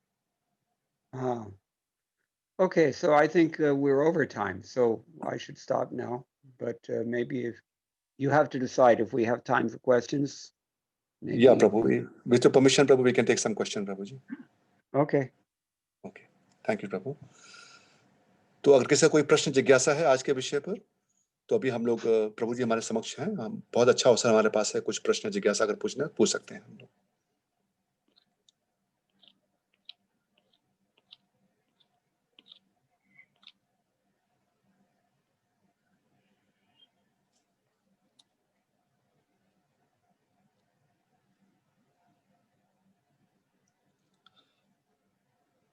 Hare Krishna. Prabhu, in the meantime, Prabhu, I have a question, Prabhu. Prabhu, Yes. as you mentioned about, very nicely pointed out about this, especially I could correlate that now we have been hearing about this Varnashram project of Srila Prabhupada. And as you mentioned, Prabhupada has, it was his wish that 50% of his mission will be completed when devotee would take this kind of project. And we hear also, and we read also, but we see, Prabhu, that we have not, I mean, as you mentioned, we are not hearing like a shu grihita, that we are hearing, but we think that it is for some other devotee, not for us. Maybe some group of devotee will be doing it, and we do not take it so seriously, Prabhuji, this kind of statement when we hear. And we see that whatever we can do in our own limited environment, and whatever we are doing in that environment, what we can do, we try to adopt those kind of instruction. So a kind of selective hearing or selective reading where we contemplate or give some time, Prabhu, we do that kind of thing. So Yeah. So need your guidance, Prabhu, how to come out of such kind of mentality, Prabhuji. Well, the first thing I would say is that do you want to translate the question? Is there a need? हाँ, तो प्रश्न ये था कि हम लोग, प्रभु जी ने बहुत सुंदर रूप से बताया कि जैसे हम प्रभुपाद जी के जो वाक्य हैं, जो हम श्रवण करते हैं, लेकिन अगर मनन नहीं कर रहे हैं या उसको जीवन में अपना नहीं रहे हैं, तो उसका बहुत उपयोग नहीं है. जैसे प्रभुपाद जी कहते थे कि वर्णाश्रम धर्म जो है वो हमारे जो प्रोजेक्ट है वो 50% कार्य तभी पूरा होगा जब इसको हम कर पाएंगे. और हम लोग देखते हैं कि हम लोग भी इसको श्रवण कर रहे हैं या अध्ययन करते हैं, लेकिन हम इस बात पर इतना जोर नहीं देते या इसके बारे में बहुत चर्चा नहीं करते. और हम लोग उन वाक्यों के या उन निर्देशों को बहुत अच्छे से चर्चा करते हैं जो हम करने का प्रयास कर रहे हैं अपने सीमित अपने जीवन शैली में, जिसमें कोई बहुत परिवर्तन नहीं करना पड़े हमें. हमारा काम भी चल रहा है और हम श्रवण कीर्तन भी कर रहे हैं, तो हम लोग उसके बारे में बहुत श्रवण करते हैं, चर्चा करते हैं, लेकिन ऐसे वाक्यों पर हम चर्चा नहीं करते हैं जो अभी हम नहीं कर पा रहे हैं. हमको लगता है कोई और भक्त करेंगे, ये हमारे लिए नहीं है. तो कैसे ऐसी चेतना से हम बाहर निकलें कि सारे वाक्यों को हम ग्रहण करें? So the first thing I would say, what you your question reminds me of something that one of my godbrothers told me many years ago. तो सबसे पहली बात, मुझे मेरे आपका जो प्रश्न है, मेरे एक गुरु भाई कई वर्ष पहले मुझे इस बात बताए थे, वो मुझे याद आ रही है. Sureshwar Das and Hare Krishna Dasi many years ago compiled a book full of quotes on the topic of Varnashram, quotes from Srila Prabhupada. Srila Prabhupada speaks on Varnashram. तो श्री प्रभुपाद जी ने जो वर्णाश्रम के बारे में काफी जो उनके कोट्स हैं, उनको एक पुस्तक के रूप में श्रीमान सुरेश्वर प्रभु जी और हरे कृष्ण दासी माता जी इन्होंने उसको संकलित किया है. So he told me that when they first took on that project, they were working on the assumption that Varnashram was something that Prabhupada was presenting for people who were maybe not yet fully committed to Krishna consciousness, people outside of ISKCON who could be benefited by that process and maybe eventually later on join ISKCON. That's what they were thinking.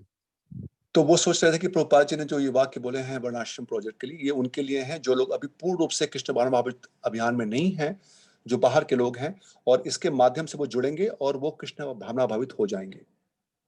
Now this is back in the days before the folio, before even word processors, as far as I know. So they had to compile all these quotes just by study.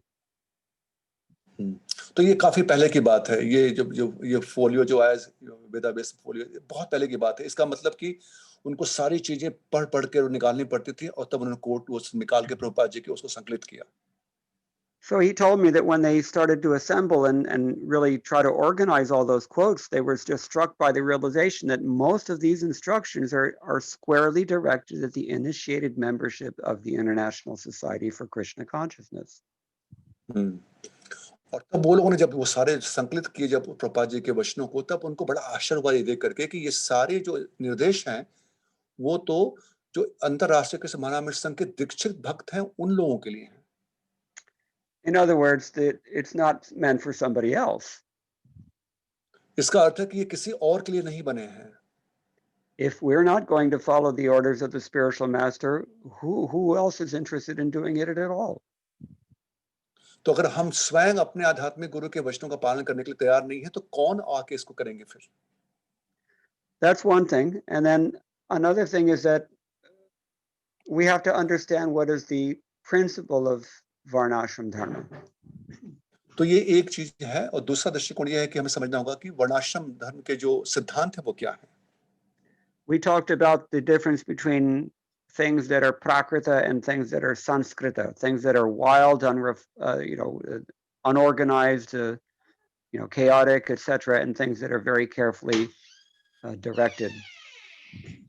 जैसे हमने चर्चा की है पहले कि दो प्रकार के जो लोग होते हैं, एक जो प्राकृत, जो कि बिल्कुल असभ्य होते हैं, कोई व्यवस्था नहीं उनके जीवन में, अपने मन से कुछ भी करते हैं, और दूसरे जो संस्कृत, जो कि बिल्कुल ध्यानपूर्वक और सभ्य होते हैं।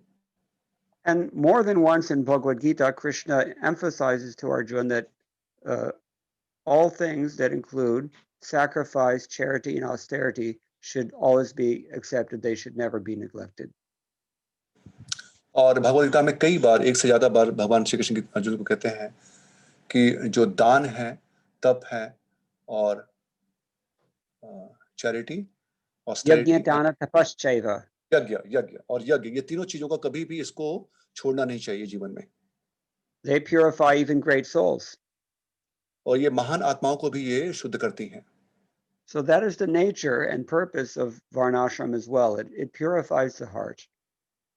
तो यही स्वभाव है वर्णाश्रम प्रोजेक्ट का भी, जो कि हमारे हृदय को शुद्ध करते हैं। There's so much we could say about that, but I'm going to save that for another occasion. तो उसके बारे में काफी चर्चा कर सकते हैं, लेकिन वो हम कभी और किसी और दिवस पर करेंगे। The point that I would make now in response to this question is that every one of us is eating and sleeping and mating and defending. So it's just a question of how. It's not a question of whether. तो प्रभु जी कह रहे हैं कि इस प्रश्न के उत्तर में मेरा ये उत्तर होगा कि सभी लोग आहार, निद्रा, भय, मैथुन में युक्त हैं। तो ये प्रश्न नहीं है कि किसे करना है, प्रश्न होना चाहिए कैसे करना है। Dharma means to follow the Shastra Vidhis. क्योंकि धर्म का अर्थ है शास्त्र विधि का पालन किया जाए। And one's affairs, even one's material affairs, they have to be governed in terms of Shastra Vidhi. और यहाँ तक कि हमारे जो भौतिक जो कार्यकलाप हैं, उसमें भी हमको शास्त्र विधि का ही पालन करना चाहिए।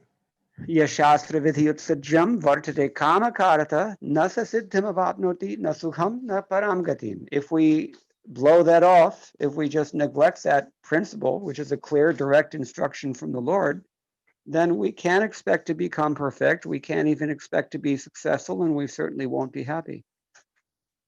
भगवद गीता के 16वें अध्याय के 23वें श्लोक में बताया गया कि अगर कोई शास्त्र के विधि का पालन नहीं करते हैं, उसकी उपेक्षा करते हैं, तो वो इस जीवन में भी सुख प्राप्त नहीं करेंगे, और उनका अगला जीवन जो है वो भी सिद्ध नहीं होगा, परम गति नहीं मिलेगी। I believe it was on February 14th, 1977, Valentine's Day, 1977, that Srila Prabhupada had a discussion on this topic with several of his disciples. प्रभु जी कह रहे हैं कि मैं विश्वास करता हूँ कि 14 फरवरी 1977 वैलेंटाइन डे जो होता है, 14 फरवरी को जो लोग मनाते हैं भौतिकवादी लोग, उस समय प्रभुपाद जी अपने कई शिष्यों के साथ में इस विषय वस्तु पर चर्चा कर रहे थे। And frankly, it was quite clear that Prabhupada was getting a lot of opposition from his disciples. They were doubtful when he was pushing on this notion of varnashram. तो साफ साफ बताया जाए तो प्रभुपाद जी के बहुत से जो अनुयायी थे उस समय, वो इसका विरोध कर रहे थे, जो प्रभुपाद जी उस समय काफी जोर दे रहे थे वर्णाश्रम प्रोजेक्ट को स्थापना करने के लिए। They're the same kinds of objections that we're hearing even in 2020. और हम देख रहे हैं कि इसी प्रकार का विरोध अभी भी हम 2020 में भी श्रवण कर रहे हैं। Maybe that's because we're not reading the books in 2020 any more than we were reading them in 1977. इसका अर्थ है कि हम लोग प्रभुपाद जी की पुस्तकों का अध्ययन उस समय भी नहीं कर रहे थे, और अभी 2020 आने पर भी हम नहीं कर रहे हैं ठीक से। But one of the points that Prabhupada made in that very, very interesting conversation is that when devotees were arguing that we're Vaishnava dharma, the bhakti yoga is above all these things, above varnashram. Prabhupada himself was arguing with this. He said, if they are so advanced, then why are they falling down? तो उस समय जब एक बहुत महत्वपूर्ण जो वहां पर इस समय ये विवाद चल रहा था कि लोग कह रहे थे कि भक्ति जो है वो सभी धर्मों के ऊपर है, वर्णाश्रम धर्म के भी ऊपर है, और प्रभुपाद जी उसके विरोध में उसमें बोल रहे थे कि अगर ऐसा है तो फिर क्यों ऐसे लोग को, फिर उनका पतन क्यों हो रहा है। He saw that his householders could not remain faithful in their marriages and they were getting divorced, just like probably even more so nowadays than it was then. वो देखते किस प्रकार से गृहस्थ भक्त जो हैं वो ठीक से नहीं रह पा रहे हैं, उनका शादी में विवाह विच्छेद हो रहा है और अभी तो और भी ज्यादा हो रहे हैं. He saw that people could not keep their initiation vows. और लोग अपने दीक्षा के संकल्प जो प्रतिज्ञा ली थी उसको पूरा नहीं कर पा रहे हैं. Those who were initiated as sannyasis, many of them did not keep that order. बहुत से लोगों ने संन्यास की दीक्षा ली थी, वो उस दीक्षा को पूर्ण नहीं कर पा रहे थे. So many scandals and headaches that Prabhupada personally had to manage ISKCON to avert and to take care of. और बहुत से इस प्रकार के कांड जो हैं और इस प्रकार का उनको जो बहुत प्रकार के हेडेक जो थे प्रभुपाद जी को दिए गए और उनको प्रभुपाद जी उसमें व्यवस्था कर रहे थे. This was his argument. तो ये उनका वाद विवाद चल रहा था. And it's actually very similar to what we find in the 6th book of the Vishnu Purana when Maharaj Sagar asks his guru Ardhava Muni how he can bring his subjects as a responsible king to the platform of transcendental Krishna consciousness. That is the context in which the famous Varnashrama Charavata verse appears in the Vishnu Purana. The answer is that Varnashrama is the entry portal to pure Krishna consciousness. It is the substrate of a Krishna conscious society. तो विष्णु पुराण में इसकी व्याख्या की किस प्रकार से जो सागर महाराज थे वो किस प्रकार से प्रार्थना करके अपने जो पितृगण थे उनको लाने के लिए, तो वहां पर भी ये वर्णाश्रम धर्म की व्याख्या की गई विशेष रूप से कि बिना वर्णाश्रम धर्म स्थापित किए ये कृष्ण भावना भावित जो है उसमें उन्नति कर पाना संभव नहीं है. In the material world, sex desire is eternal. क्योंकि भौतिक संसार में ये मैथुन इच्छा जो है ये लगभग नित्य है. It's not that people had sex desire back when Sagar Maharaj was asking his guru about how to elevate people. ये नहीं कि ये उस समय सागर महाराज जब पूछ रहे हैं किस प्रकार से अपने उनको उच्च स्तर पर लेके जाना है, अपने पितरों को अपने आध्यात्मिक रूप से पूछ रहे हैं, उसी समय नहीं. No, it's still in 2020. People are still suffering from sex desire, and this is exactly what Varnashram is intended to help alleviate. क्योंकि 2020 में भी अभी भी लोग उसी से पीड़ित हैं, उस प्रकार की मैथुन इच्छा से, इसीलिए वर्णाश्रम धर्म जो है वो उसमें कमी लाते हैं. After many years of preaching Krishna consciousness, Srila Prabhupada saw the vital relevance of this institution in establishing Krishna consciousness all over the world in a very fundamental way.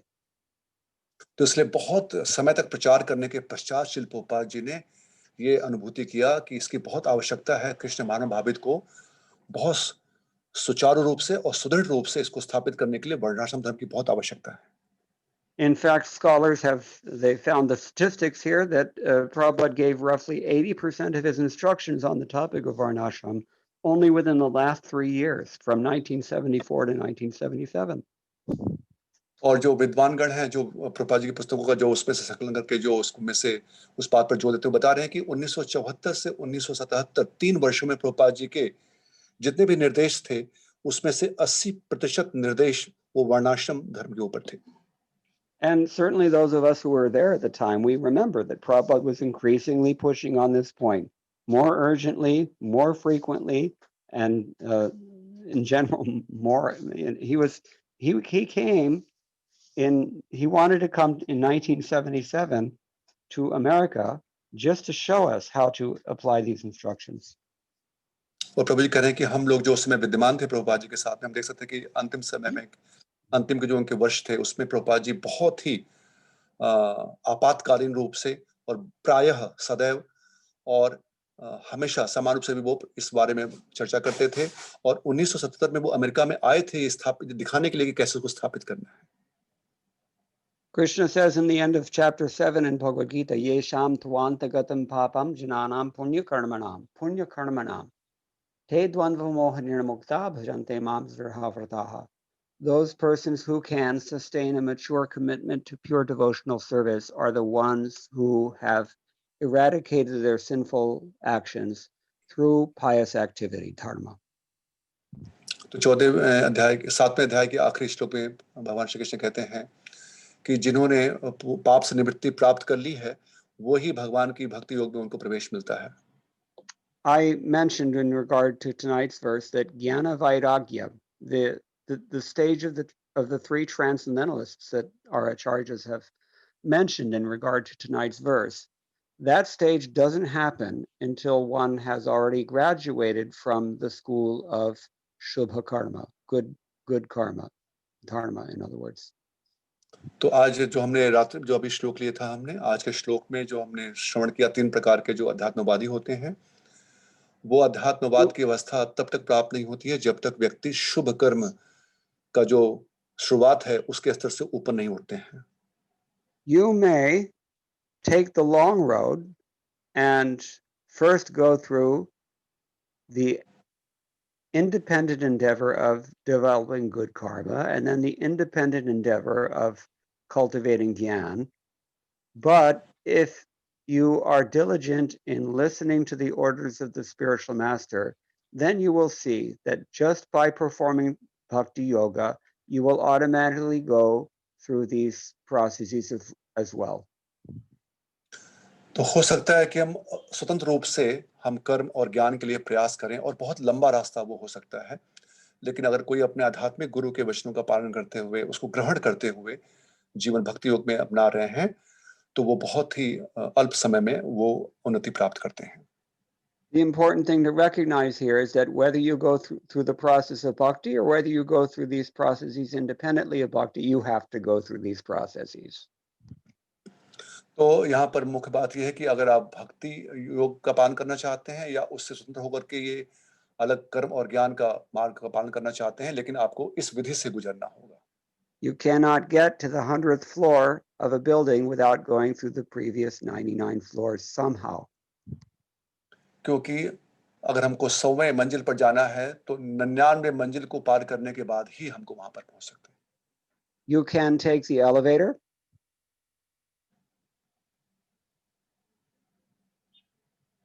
Yes, Prabhu. Or in here, you can take the lift or you can Yeah. take the stairs. तो आप सीढ़ी या आप जो lift है उससे जा सकते हैं. Or if you're very adventurous, you can even climb up the outside of the building. और अगर आप बहुत ज्यादा इस प्रकार के आश्चर्यचकित कार्य करना चाहते हैं तो आप जो है वो बाहर के बिल्डिंग से भी आप चढ़ सकते हैं ऊपर. But somehow or other, you have to go through the 99 floors to get to the top floor of the building. This is the point. लेकिन ये इनके प्रकार आपको 99 जो मंजिल है उसको पार करके ही 100वें मंजिल पे जाना पड़ेगा. So when we say that bhakti automatically includes and subsumes and even transcends all these other processes, we should not be under any illusion that we don't have to gain the fruits of these activities, but rather we should understand what Narad Muni explains in his Narad Bhakti Sutra, that the active ingredient of these other processes is only bhakti, and therefore you can get the same results just by performing bhakti. हाँ, तो जिस प्रकार से हमने श्रवण किया कि भक्ति योग के माध्यम से ही हमको जो भी सारे जो निहित वो बाकी जो जिस हमको फल प्राप्त होने वाले हैं बाकी योग से वो निश्चित रूप से प्राप्त होंगे उसमें, लेकिन हमें इस भ्रम में नहीं होना चाहिए हमें. और नाथ भक्ति सूत्र में भी कहते हैं कि वो सारे जो फल प्राप्त होते हैं बाकी विधियों से वो हमें भक्ति योग में सब निहित रहते हैं. But Prabhupada therefore mentions very emphatically in the end of his purport here that when we find some so-called exclusive devotion that does not show the fruits of good karma and does not manifest jnana and vairagya, then we should be suspicious. और यहाँ प्रभुपाद जी किस प्रकार से लिखते हैं कि जब हम किस प्रकार से देखते हैं कि भक्ति योग में जो पालन कर रहे हैं और वो ऐसा लग रहा है कि जो कर्म और ज्ञान के जो फल हैं वो नहीं प्राप्त हो रहे हैं, तब हमें संदेह होना चाहिए. Yes. उस पर विश्वास नहीं करना. उस पर विश्वास नहीं करना चाहिए. In other words, he's paraphrasing this famous verse, Shruti Smriti Puranadi Pancharatri Vidhin Vina Aikantiki Harer Bhaktir Utpata Eva Kalpite. It's just a disturbance. So-called devotees who are actually sinful and advocating some sort of so-called exclusive devotional service, but it actually doesn't follow in the true spirit or the letter of the Shastras, then this is a disturbance. It is unauthorized. तो ये नारद पंचरात्रि के माध्यम से बताया गया कि किस प्रकार से जो लोग दिखा रहे हैं कि वो शुद्ध भक्ति के पथ पर चलने का प्रयास कर रहे हैं, लेकिन वो शास्त्रों के वाक्यों को, गुरु के वाक्यों को यथारूप ग्रहण करके नहीं पालन कर रहे हैं, तो उनका जो अभ्यास है वो खाली उत्पात मचाएगा समाज में। In fact, Srila Prabhupada even goes so far as to say that one should, an unauthorized devotee should never be recognized as a pure devotee. What does he use the word? Avaidha bhakta, right? Yes, प्रभु। प्रभुपाद जी कहते हैं कि जो अवैध भक्त होते हैं, जो प्रामाणिक भक्त नहीं हैं, उनको अगर भक्ति अगर कोई को भक्त मान रहे हैं, तो वो भी बहुत ही उत्पात मचाते हैं, बहुत विचलन करते हैं समाज में। So Vaidha bhakta means he's following the vidhis. तो वैध भक्त का मतलब है जो कि विधि का पालन कर रहे हैं। And when we say yes yasi bhaktir bhagavati akinchana sarvair gunais tatra samasate suraha, how is it that a person who is a pure devotee and develops all the good qualities of the devas, how is it that he will not also be dharmic? तो हम कहते हैं कि अगर वो भक्ति का पालन कर रहे हैं, तो सभी जो सुर, जो देवता के गुण के अंदर आएंगे, तो कैसे वो धार्मिक नहीं होंगे? So this is the point. तो ये विषय वस्तु प्रभु जी इसका उत्तर स्वीकार है। Thank you Prabhu ji, thank you so much.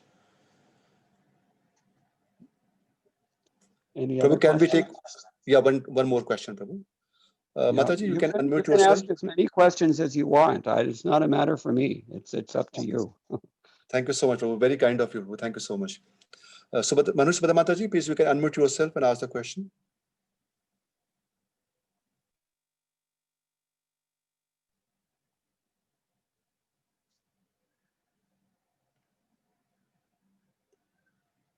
Hare Krishna, Mataji, you can, yeah, please.